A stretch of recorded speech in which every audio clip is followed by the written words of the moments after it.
out of this. You know, there's no grit. This stuff is just solid.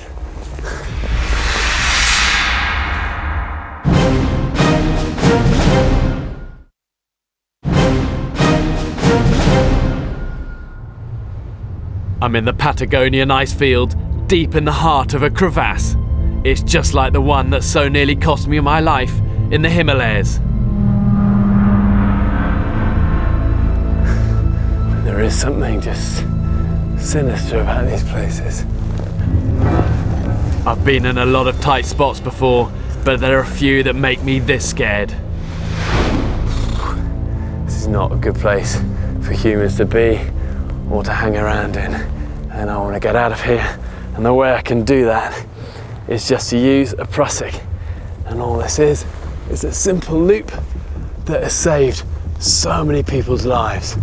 And all you do is wrap it around a few times like that, put this end through it, and then what you then need to do is get your foot into that and stand up. And then once you're up here, you can slide that up. The sooner you're out of this frozen hell, the better. But don't think crawling back onto the ice field means instant salvation. The weather here is notoriously fickle and notoriously savage. The ice field gets about 30 foot of snow a year, blown in by vicious southwesterly winds from the southern Pacific. Conditions don't get much worse than this, even at the South Pole. It's a wild place where the normal rules of survival go out of the window. There's a famous story of a plane crash in the Andes just north of Patagonia in the 70s, and on board were a load of rugby players from Uruguay, and somehow 50 people managed to survive the initial impact of the crash, and they did just the right thing. They sheltered in the wreckage of the plane, built themselves a snow wall, and if they hadn't done that, they would have all died that first night. You know, temperatures as low as minus 30 degrees. But it wasn't until over 2 months later that they were rescued. And those that survived only did so because they'd resorted to cannibalism. And in conditions like this, you can see that really that was their only chance of staying alive. If you're caught in a blizzard, finding shelter has to be your one and only priority. This whole mountainside is just so featureless, and there's just no natural shelter here.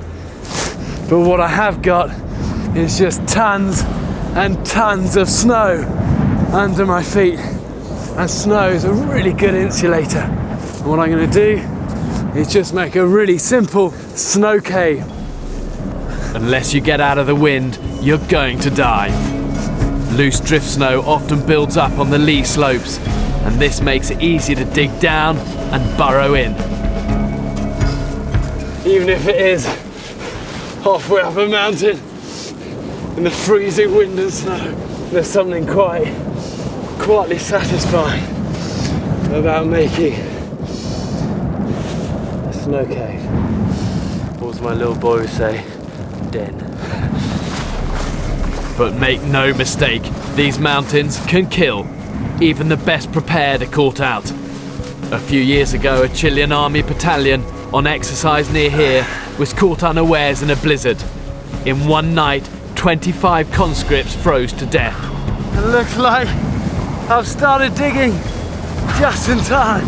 The wind's back again, and the weather here just changes. Literally like minute to minute. Like there's a noticeable difference from down here to up here. I'm compressing the snow into blocks to seal the entrance.